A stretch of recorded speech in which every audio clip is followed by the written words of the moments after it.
Hello, little scientists. Have you ever wondered, why does ice float on water? Observe the phenomenon. Look, when we drop ice in water, it floats to the top. Isn't that strange?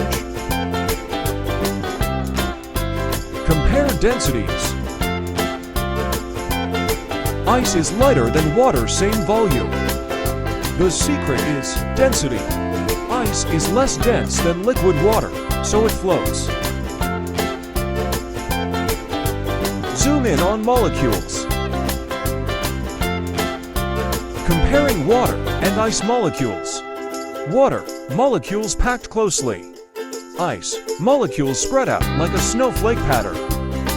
When water freezes, its molecules spread out and form a special shape.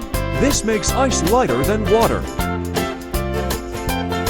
Simple conclusion. So, ice floats because it has lower density than water. Science is cool, right? Mini experiment at home. Preparation: 1 glass of water plus some ice cubes.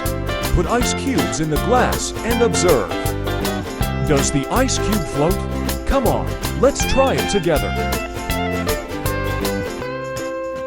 Question for you. Now it's your turn. What else can float on water? Tell us in the comments. Science is amazing. Thanks for exploring with me today. See you next time for more science fun.